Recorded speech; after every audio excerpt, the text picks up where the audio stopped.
How do you save for retirement if you're self-employed? You don't have a 401k through an employer, there's no HR department reminding you to enroll, and your income might fluctuate month to month, which makes it hard to stick to a consistent plan. This is a question I get a lot, but here's the truth. If you're self-employed, you actually have more flexibility than traditional employees, and with the right approach, you can not only catch up, you can get ahead. So today, I'll walk you through a smart, flexible, and sustainable system to save for retirement when you're self-employed, even if your income is unpredictable. I'm Cary Green, financial advisor and co-founder of Green Era Financial, and I help people close to or in retirement to get the most out of life with their money. Okay, so let's talk about how entrepreneurs, solopreneurs, and small business owners can take control of their future without the stress. One of the biggest mistakes I see self-employed people make is trying to save a fixed dollar amount every month. That might work for someone who's on a steady paycheck or salary, but if you're an artist or in real estate, or maybe you have your own business or do freelance work, your income usually comes in waves. Some months are strong, others are lean. So instead of saying, I'll save $1,000 a month as a target, try thinking in terms of percentages, specifically as a percentage of your gross income.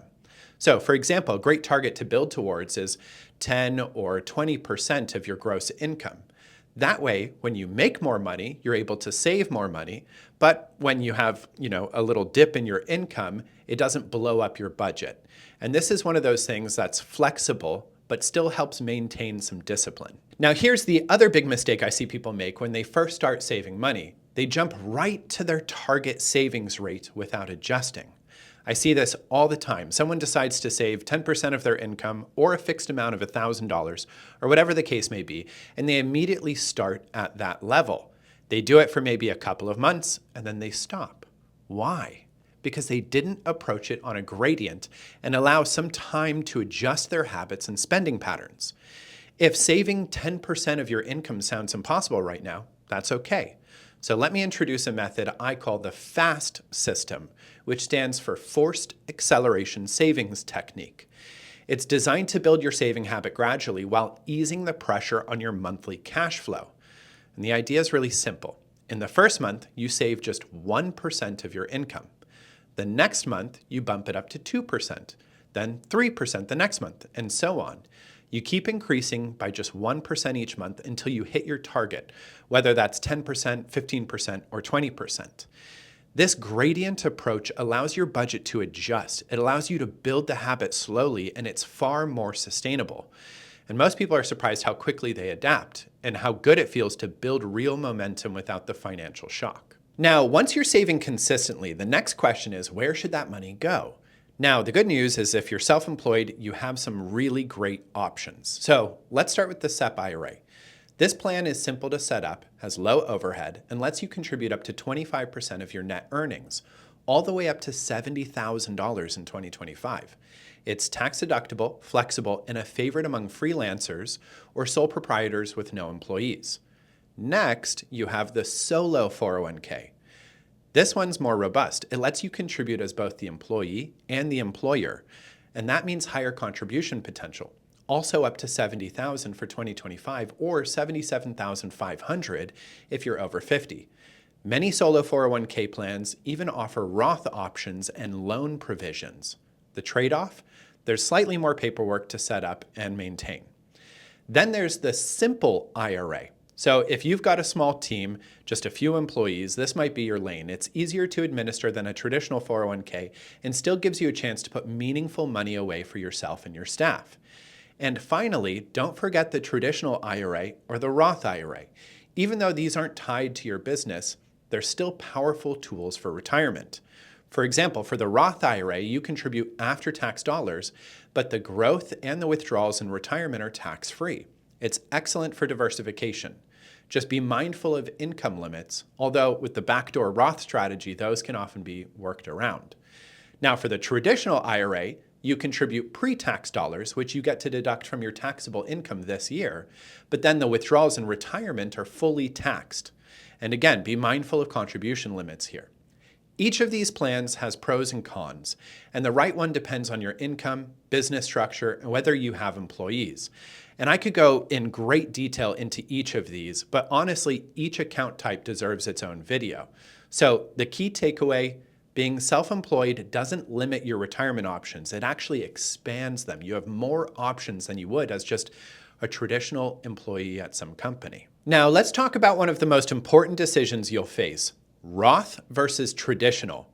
When you put money into a retirement account, you're choosing between paying taxes now or paying taxes later. Traditional accounts like a SEP or pre-tax solo 401k give you an upfront deduction. That means you lower your taxable income today, but when you pull the money out in retirement, it's taxed as ordinary income, usually the highest tax rate. Roth accounts, on the other hand, are funded with after-tax dollars. You don't get the deduction now, but once that money is inside the Roth, it grows tax-free and comes out tax-free down the road.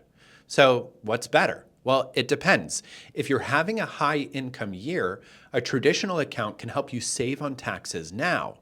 But if you're in a lower income year, or if you expect your tax rate to rise in retirement, which many people do, Roth might be the smarter long-term move. But truthfully, many people benefit from a mix of both. That way, when retirement comes, you can pull income from different buckets depending on what makes the most sense tax-wise in your particular case. But what if you're in your 40s or 50s and just starting to think seriously about retirement? Don't panic. I work with a lot of business owners who were focused on building their companies for years and put retirement on the back burner. And that's okay. You still have time. One of the great advantages of being self-employed is that the contribution limits on these plans are much higher than the typical workplace 401k. That gives you room to play catch up quickly, especially if your income is pretty good. Also, once you hit age 50, you're eligible for catch-up contributions. That means you can put away even more each year and accelerate your progress. And remember, starting late doesn't mean doing it all at once. You can still start small and build.